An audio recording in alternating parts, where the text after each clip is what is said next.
우리 뒤에 분하고 같이 인사하겠습니다. 잘 오셨습니다. 우리 같이 인사하겠습니다. 우리 한 번 더 인사하겠습니다. 복의 통로이십니다. 우리 같이 인사하겠습니다. 한 번 더 우리 마지막으로 인사하겠습니다. 하나님이 귀 있으십니다. 우리 같이 인사하겠습니다. 오늘 11시 예배를 나오기 위해서 이제 제 가운을 제 사무실에서 이제 입으려고 그러는데 이제 여름이라서 이제 창문을 열어놨거든요. 근데 두 분이 이렇게 계단으로 내려오세요. 계단 내려오시면은 제 사무실 그대로 이렇게 보입니다. 내려오세요. 근데 소리가 들려요. 뭐라고 들리냐면은 어떤 분이 그래요. 누가 그렇게 나한테 계속 말씀 문자를 보내준다고. 그래서 일신교회 오는 거라고.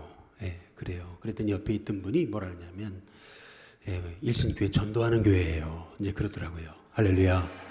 일신교회 전도하는 교회예요 하신 분이 누구냐면 우리 교회 새가족이시고, 그리고 문자를 계속 받았다고 하는 분은 오늘 등록하신 홍혜정 우리 성도님이세요. 좀 자랑 좀 할게요. 우리 아내가 계속 문자를 보냈던 거죠. 말씀 문자를. 그랬더니 누가 그렇게 문자를 자꾸 보내는데 말이야, 일신교회에서. 이제 그래가지고 이제 그걸 이렇게 엿들었어요, 제가. 제 남편이에요. 제 남편이 아니라 제가 남편이에요. 이제 이러다가 체면상 그렇게는 못했습니다. 얼마 전에 그 새가족 모임을 했죠. 지난주인가요?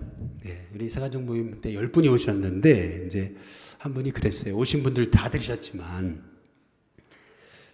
우리 신교회 나오기 위해 남편한테 허락받는데 남편한테 이제 교회 다니겠다고 이제 그랬더니 남편이 그러더라는 거죠. 내가 스님인데. 할렐루야. 아니 스님 아내가 교회를 나가려고 이제 교회 나가면 안 되냐고 이제 그랬더니 남편이 그러더라는 거죠. 교회 가면 좋은 얘기만 해주니까 열심히 다니라고 그랬다는 거죠. 그분 얘기 다 들으셨죠? 그때 오신 분들. 그분 얘기예요. 그분 얘기. 우리 교회 최근에 등록하신 새가족입니다. 제가 그랬어요. 속으로 그 남편 진짜 스님이네 이제 그랬습니다. 진짜 스님이네. 그렇죠? 여러분 무당집에 가면은 크리스찬들 무당 점괘 안 나오거든요. 나오는 척하면 뭐죠? 까짠 거예요. 여러분 한번 궁금하면 가보십시오. 점괘가 안 나오는 게 정상인 거거든요. 그런데 나온다고 거짓말하면 까짜거든요. 근데 이분이 교회 가면 좋은 얘기만 하니까 열심히 다니라고. 이번에 부흥회도 오셨더라고요. 열심히 나오시기 위해 아시는 분들은 기도해 주시기를 바랍니다. 제가 오늘 왜 말씀을 드리냐면 오늘 함께 읽으신 말씀은 지난 우리가 새벽 시간에 함께 나누었던 말씀인데요. 오늘 말씀에 보면은 여기 이사야서 19장 16절에서 25절까지를 보시면은 그날에라고 하는 단어가 몇 번 나오는지 아세요? 그날에? 벌써 답이 나왔네요. 몇 번이요? 6번 나옵니다. 여러분 거기 이렇게 쭉 한번 보세요. 16절에도 보면은 뭐죠? 그날에. 18절에는 그날에. 19절에 뭐죠? 그날에. 21절 중반에도 뭐요? 그날에. 23절 그날에. 24절 그날에. 계속 그날이에요. 한번 따라해 보겠습니다. 그날에. 그날에 강조하고 있잖아요. 이렇게 6번이나 그날을 강조하는 이유는 뭐냐면은 이 말씀은요, 사실은 하나님의, 한번 따라해 보겠습니다. 하나님의 꿈. 하나님의 꿈을 기록해 놓은 말씀이에요. 멸망당한 이스라엘의 오늘 찬양 가사처럼 그 땅에 꽃이 피는 거예요. 눈물 골짜기를 지나는 것 같지만 그 땅에 꽃이 피는 거거든요. 아까 불렀던 찬양은 그 일본에서 만들어진 찬양이거든요. 일본에서 그 척박한 땅에서 일본 사람이 바로 그 땅의 회복과 구원을 향해서 그렇게 기도하면서 일본에서 지어진 찬양이라고 그렇게 얘기를 해요. 눈물 골짜기를 지나죠. 그러나 그날에 꽃이 필 것이고 바로 주님 다시 오실 것이고 열매 맺으실 것이다. 꽃들도 구름도 바다도 하나님 찬양할 것이다. 바로 그날, 바로 하나님의 꿈에 관한 그러한 찬양이거든요. 마찬가지로 오늘 말씀도 바로 그날, 바로 하나님의 꿈에 관한 그러한 찬양입니다. 그 하나님의 꿈이 뭐냐 하면은 그게 바로 열방의 구원이죠. 모든 죽어가는 백성이 구원받는 꿈. 그래서 우리 하나님을 바로 God of Mission이다 그럽니다. 선교의 하나님. 우리 하나님은 God of Mission, 선교의 하나님. 그래서 우리 하나님을 배울 때 하나님의 구원을 향한 열정, 영혼 구원을 향한 그 마음을 잃어버리면은 여러분 우리 신앙생활 사실은 잘못하는 겁니다. 영혼에 대한 마음, 죽어가는 영혼에 대한 예수님 모르고 지옥 백성이 되고만 영혼들을 향해서 불쌍히 여기는 마음이 있어야 바로 우리가 하나님, God of Mission, 선교의 하나님을 우리가 이해하게 이제 되는 것이죠. 이번에 우리 부흥회를 하면서 저는 부흥회를 하게 되면은 사석에서 우리 목사님들 뵙고 이런저런 이제 질문도 하고 또 이렇게 목회에 대한 팁도 얻는 것이 저는 참 기쁨입니다. 그래서 좀 많이 만나고 싶은데 이번에는 우리 목사님이 그냥 저녁에만 만나시겠다. 새벽은 다 본인 개인 시간을 가지시겠다. 이제 그래서 이제 저녁에만 잠깐 아주 첫날은 한 4, 50분, 둘째 날은 그래도 조금 더 1시간 정도 시간을 이제 가졌습니다. 근데 시간을 가지면서 이제 이런저런 얘기를 하는데 제 마음에 이렇게 와닿던 게 있었어요. 그게 뭐냐면은 1970년대까지만 해도 미국의 제일 최고 교단, 그것은 바로 미연합감리교회였습니다. 미국 최대 교단. 그런데 1970년을 기점으로 이게 딱 바뀌어요. 제 얘기가 아니고 그분의 얘기예요. 1970년도에 딱 바뀐다는 거예요. 제일 미국 최대 교단이 감리교였는데 이 감리교가 갑자기 이제 침체하는 거죠. 그리고 넘버원 교단이 뭐가 됐냐면은 서든 베프티스트, 남침례 교단이 미국 최대 교단이 됐다는 거예요. 근데 그 이유를 아냐는 거예요. 그 이유는 1970년대를 기점으로 해서 감리교회에 자유주의 신학이 들어와요. 자유주의 신학이 들어오고 나서 감리교회가 잃어버린 거, 여러분 그게 뭔지 아세요? 전도입니다. 전도를 잃어버렸어요. 자유주의 신학이 들어오면 전도를 잃어버립니다. 이제 그러다 보니까 전도를 잃어버리니까 미국을 이끌어가는 교단이 그 감리교회가 그때부터 추락 시작하는 거라는 거죠. 근데 오히려 그냥 우습게 보던 서든 베프티스트 있잖아요. 우습게 보던 침례교, 이름도 없던 침례교. 그게 갑자기 치고 올라오더니 미국 최대 교단이 되더라는 거예요. 우리는 전도한다는 거예요. 저는 그것에 대해서 이제 저는 굉장히 도전을 받았어요. 저는 그래요. 우리 일신교회가 이렇게 전도하는 일은 하나님 기뻐하시는 일이잖아요. 오늘 하나님이 그날에 하나님 꿈을 얘기하시잖아요. 그 꿈이 뭐예요? 그 애굽 땅에도 주의 복음이 들어갈 거라는 거예요. 그리고 아수르 땅에도 주의 복음이 들어간대요. 하나님은 주의 복음을 들어가게 하시기 위해서 애굽 땅에 모세를 보내셨던 거거든요.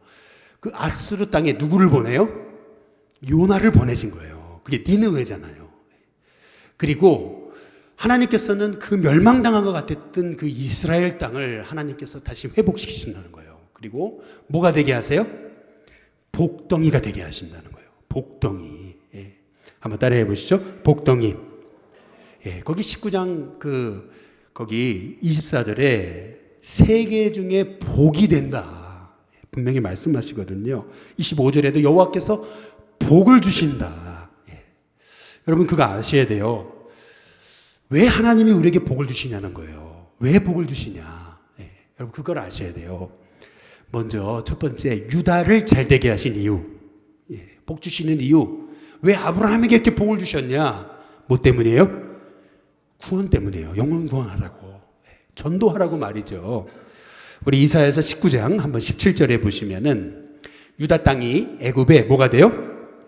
두려움이 된다. 이는 만군의 여호와께서 애굽에 대하여 그다음 뭐죠?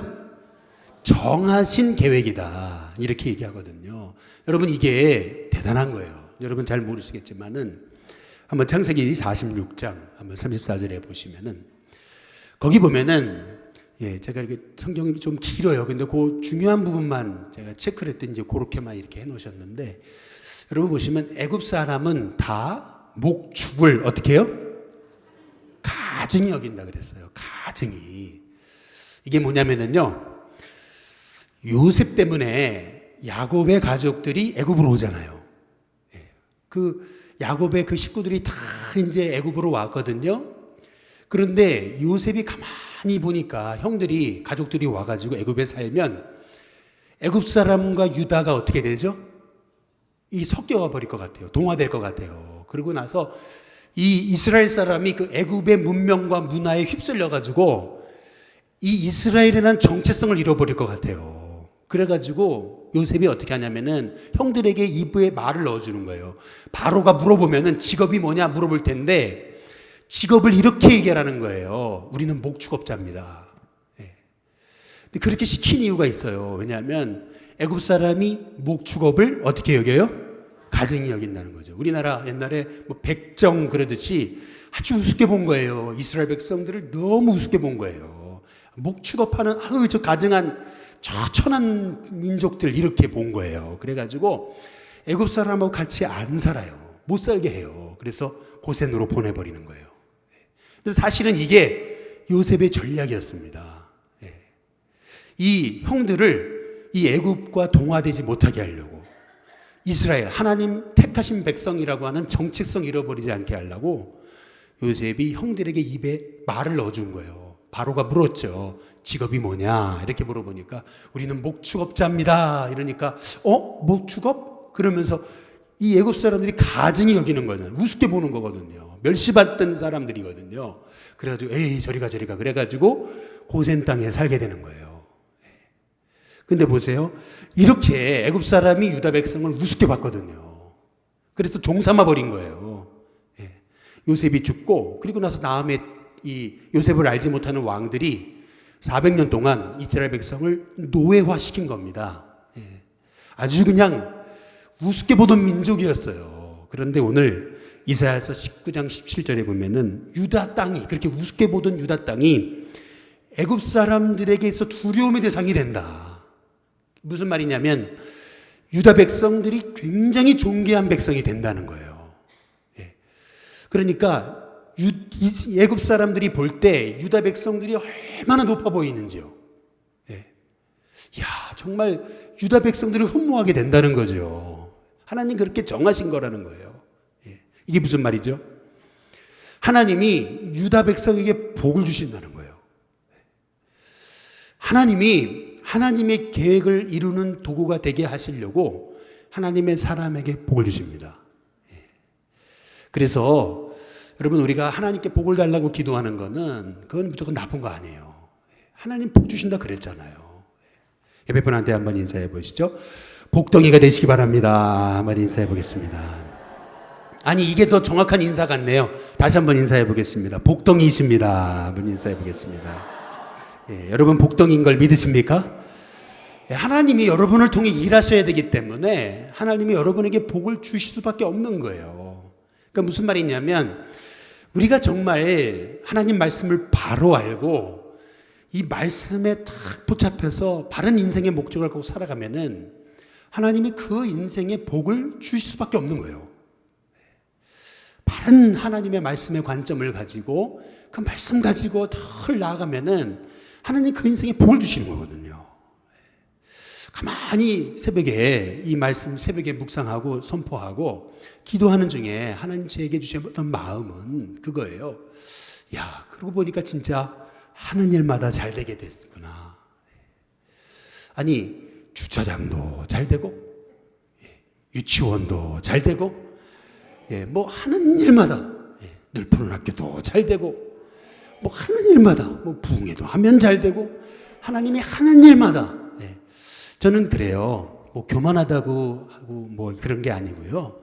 하나님은 하나님의 뜻을 이루어야 되는 도구로 삼으셔야 되기 때문에 하나님 기뻐하시는 일을 하는 사람을 하나님은 잘되게 하시는 줄로 믿습니다. 여러분 그 확신 가지세요. 나는 구원이 내 인생의 초점이다. 하나님 기뻐하시는 일을 하는 사람이다. 늘 그 확신을 가지세요. 그리고 하나님 기뻐하시지 않는 일들은 다 제거하세요. 그리고 하나님 기뻐하시는 일에 방향 맞추세요. 그러면 하나님이 복이 되게 하시는 거예요. 두 번째로 하나님은 애굽을 복을 주셔야 되기 때문에 어떻게 하시냐면 애굽이 못 깨달으니까 계속 우상 숭배하고 불순종하고 그러니까 하나님 어떻게 하세요? 애굽을 치시는 거거든요. 그래서 두 번째로 애굽을 치시기도 하세요. 치시는 이유는 고쳐서 그다음 뭐죠? 돌아오게 하셔서 결국 뭐죠? 구원받게 하시려고. 이게 다 구원의 목적이 있는 거예요. 여러분 이사야서 19장 한번 22절을 보시면은 여호와께서 애굽을 뭐죠? 치신다 그러잖아요. 치실지라도 목적이 뭐예요? 심판이 아니에요. 에라 멸망받아라 이게 아니고 애굽을 치실지라도 치시고는 그 다음 뭐예요? 고치시는 거예요. 고치실 것이므로 그들이 치심을 통해 고침받고 그 다음 어떻게 돼요? 여호와께 돌아올 거라는 거예요. 그게 하나님의 목적이에요. 그래서 여러분 어떤 분이 어려움을 당할 때 이분이 고침받아 치유받게 해달라고 하는 기도도 해야 되지만 우리가 꼭 해야 되는 건 뭐냐면 이분이 어려움을 통해서 꼭 예수님을 알게 해달라고. 여러분 이게 얼마나 중요하고도 그분에게 복이 되는 기도인지 모른다는 거죠. 그래서 이사야서 19장 21절에 한번 보실래요? 거기 21절에 보면 여호와께서 자기를 애굽에 뭐하게 하세요? 자기를 애굽에 알게 하시는 게 뭐예요? 그게 목적이에요. 우리 하나님이 애굽을 치시는 이유 그것은 그날에 애굽이 여호와를 어떻게 해요? 알게 돼서 재물과 예물을 그에게 어떻게 해요? 드리고 그 다음 뭐예요? 경배하게 할 것이요 여호와께 서원하고 그대로 행할 수 있도록 하나님께서 애굽을 치시지만 그러나 그것은 치시는 게 목적이 아니고 그를 고치셔서 돌아오게 하셔서 하나님을 알게 하시려고 하는 게 목적이라는 거죠. 결국 다 뭐가 목적이에요? 구원이 목적이에요. 그래서 여러분 여기 이사야서를 통해서 우리가 반드시 알아야 되는 것은 바로 하나님의 마음이에요. 하나님의 마음. 바로 이 땅을 향한 이 열방을 향한 죽어가는 백성들을 향한 그 주님의 마음이에요. 그 수많은 죽어가는 영혼이 돌아오는 그 꿈을 하나님이 품고 계시잖아요. 근데 그 꿈을 저와 그리고 여러분이 품기를 원하시는 거예요. 아까 잠깐 소개해드렸죠. 그 유기성 목사님의 그 주 안에서 사람은 바뀐다. 근데 그 책에 보니까 참 이런 얘기 나오더라고요. 어떤 교인이 아들이 있는데 아들이 이제 결혼을 한다고 며느리를 데리고 온다는데 이게 참 기가 막힌 거예요. 아들은 싱글이고 그리고 공무원에다가 참 앞길이 참 그렇게 창창한 아들인데 결혼한다고 데리고 온다고 하는 여자가 이혼한 여성이라는 거예요. 그리고 애도 둘이 있대. 이제 그러니까 이 엄마 입장에서 그 아들을 생각하니까 도저히 며느리 될 사람 못 보겠다는 거예요. 우리 하나님 앞에 가서 새벽에 기도하는데 하나님 이 사람은 안 된다고. 우리 아들 어떻게 키운 아들인데 하나님 제가 못 보겠습니다. 하나님 물리쳐 달라고. 하나님 이 관계 깨지게 해달라고 하나님 앞에 기도하는 거예요. 막 하나님 앞에 울부짖고 기도하는데 하나님이 이분에게 권사님에게 말씀하시더라는 거죠. 뭐냐면 너를 통해 새 영혼을 구원하려고 그런다. 셋이 뭐죠? 며느리, 두 아이. 셋을 구원하려고 그런다. 가만히 생각해 보니까 셋이 뭔가 봤더니 며느리랑 두 아이라는 거예요. 그래서 하나님 앞에 순종하고 다 데리고 오라 그래가지고 만났는데 그랬대요. 야, 너무 이쁜 며느라야. 다 끌어안아 줬대요.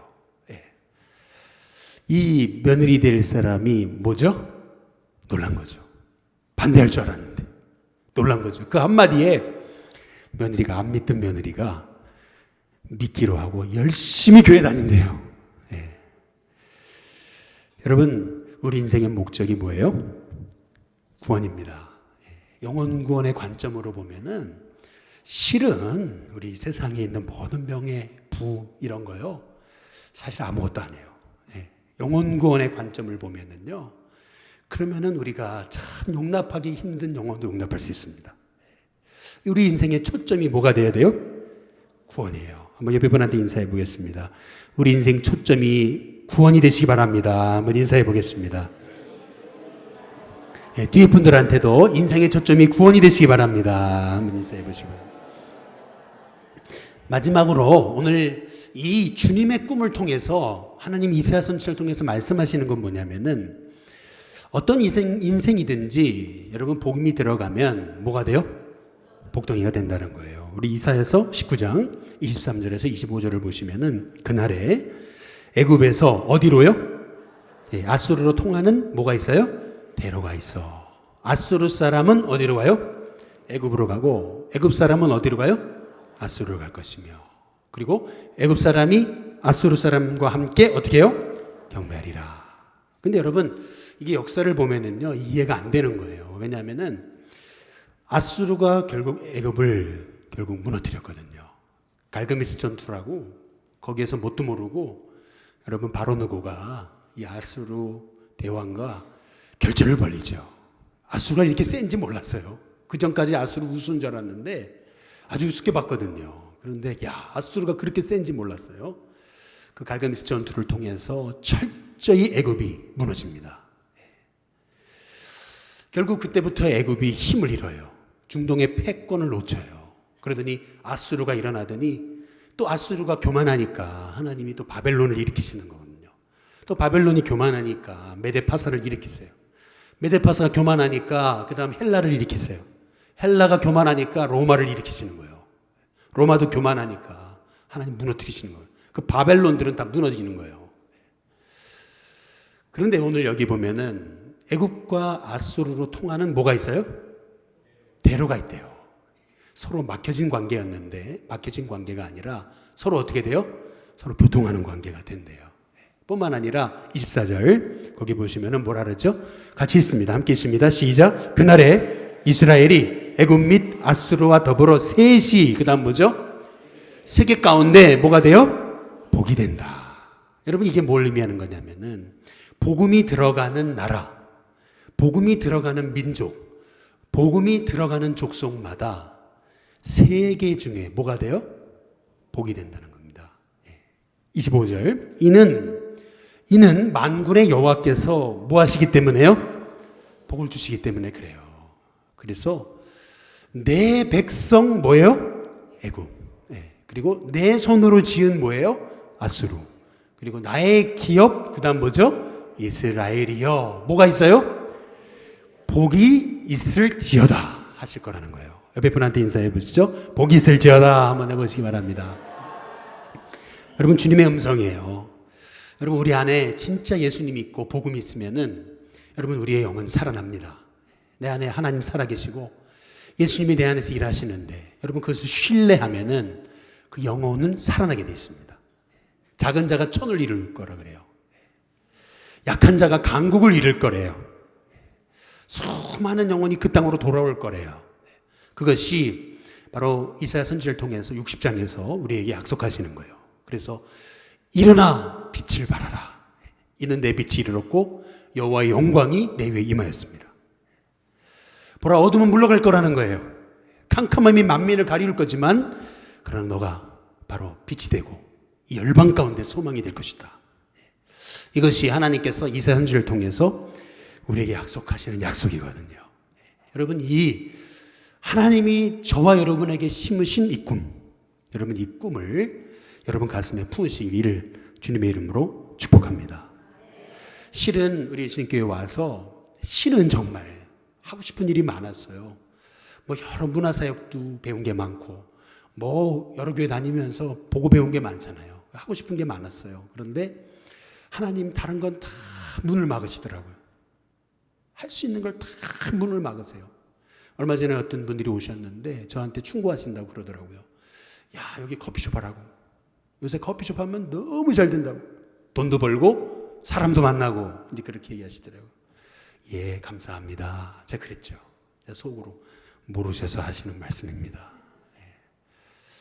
아니 하루에 200잔을 팔아야 되는데 그래야 본전 칠까 말까 하는데 제가 모르는 거 아니죠. 하루에 200잔을 팔아야 돼요. 할렐루야. 200명이 와서 200잔을 팔아줘야 돼. 그래야 세임이에요. 예, 세임이에요. 예. 그런데 200잔을 여기서 어떻게 매일 팔아요?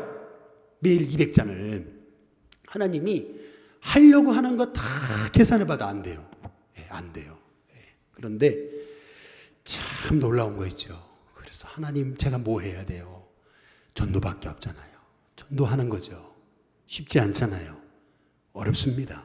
어제도 우리 성도님 중환자실에 가셨다 그래서 부흥회 끝나고 가서 신방을 했는데 알고 보니까 일반 병동으로 옮기셨더라고요. 나오는데 그런 얘기를 해요. 그 부인이 보살이었다고. 예, 그 얘기를 하세요. 보살이었대요. 할렐루야. 보살. 예. 그런데 보살이든 스님이건 그렇죠? 예수님 앞에 돌아오면 어떻게 되죠? 다 구원받게 돼 있어요. 구원받게 돼 있습니다. 그래서 여러분 한술에 배불러 그러지 말고 우리가 하나님의 약속을 부여잡고 하나님 꿈이 있잖아요. 우리에게 꿈 주셨잖아요. 그날에 애국과 아수르의 대로가 열려가지고 서로 교통할 것인데 애국과 아수르와 이스라엘이 삼위일체잖아요. 이 애국과 아수르와 이스라엘이 한 마음 한 뜻이 돼서 하나님을 경배할 것이다. 그리고 그 땅이 뭐가 돼요? 복이 될 것이다. 복이 있을지어다 하실 거라는 거죠. 마찬가지로 저와 여러분의 인생에도 하나님 복이 되게 하십니다. 어떤 분이 이제 설교를 끝마치려고 하는데 어떤 분이 간증을 좀 하겠대요. 그래가지고 무슨 일이냐 했더니 나오는데 자기가 호주를 놀러 갔는데 뭐 호주의 어떤 마을에 갔더니 어떤 할아버지 할머니 자기에게 전도지를 주면서 예수님 믿고 구원받아 천국 가라고. 그런데 그 전도지를 받는데 마음이 뭉클하더라는 거죠. 그게 계기가 돼서 예수님 믿게 됐다는 거예요.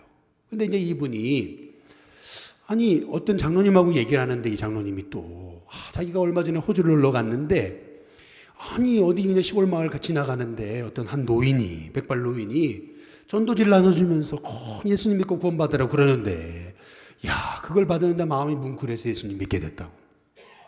아니 이런 얘기들을 하는 거예요. 근데 또 이제 이 목사님이 어디 집회를 갔는데 해군 군목들을 위한 집회였는데 어떤 세 분 목사님들과 대화를 하는 중에 자기가 이렇게 군목까지 되기까지 호주를 올라갔는데 어떤 그 할아버지가 백발의 할아버지가 전도지를 주면서 예수님 믿고 구원받으라고 했던 그 말에 영향을 받아서 구원받아서 내가 목사까지 됐노라고 뭐 이런 얘기를 하는데 이상하게 우연의 일치처럼 가는 곳마다 이 할아버지 얘기를 하는 거예요. 근데 누군지를 모르겠대라는 거죠. 이 목사님 너무 궁금해가지고 호주를 건너갔어요. 그래서 호주에 찾아서 할아버지를 만났는데 알고 보니까 이제 그 할아버지가요. 그렇게 그 호주 땅에서 평생을 복음을 전하는 그런 백발의 노인인데 이 할아버지가 이렇게 몸이 너무 안 좋으셔서 이제 전도를 못 나가는 거예요. 근데 이제 할아버지 혹시 아시냐고 할아버지가 전도해가지고 이런 사람이 구원받았는데 제가 알고 있는 사람들이라고 이제 그랬더니 이제 이 할아버지가 그러더라는 거죠. 나는 그분들이 구원받은지 몰랐다고. 그러면서 나는 지금까지 이렇게 내가 전도지를 뿌리고 전도했던 게 다 헛된 줄 알았다고. 그런데 이렇게 전도지를 뿌리고 복음 전했던 게 그렇게 복된 일이었냐고. 나는 몰랐다고. 이제 그러더니 그러고 나서 다음 날 하나님 불러가시더라는 거죠. 여러분 있었던 실화라 그러거든요. 여러분 저는 그 일화를 들으면서 우리가 오늘 이렇게 나가서 전도하잖아요. 전도지를 뿌리거든요. 야 이거 받아들고 무슨 큰 역사가 있겠나 이런 생각이 들죠. 그러나 여러분 우리가 하나님의 꿈을 가지고 나가는 겁니다. 그리고 복음의 씨앗을 뿌리는 거예요. 그때 그날에 그 눈물 골짜기를 지나는 것 같지만 그 땅에 하나님이 꽃이 피고 열매 맺게 하시리라 믿습니다. 실은 우리 마 목사님이 지난주에 이제 이 찬양 하시겠다 그러더라고요. 저는 목사님께 얘기는 안 했는데 제가 실은 한참 전부터 이제 이 찬양을 혼자서 맨날 아침마다 불렀어요. 우리 은강에 데려다 주고 이제 오면서 제 차 안에서 늘 이 찬양을 불렀어요. 가사가 너무 좋더라고요. 그래가지고 하나님, 이 꽃들도 이 찬양처럼 이곳에 생명샘이 솟아나서 눈물 골짜기를 지날 때에 머자나 열매 맺히고 웃음소리 넘쳐나게 하시옵소서. 이게 우리 일신교회에 이게 간증이 되게 해달라고 늘 아침마다 이 찬양 부르면서 늘 기도했거든요. 우리 이 찬양 한번 부르면서 이 시간 함께 좀 기도했으면 좋겠는데요.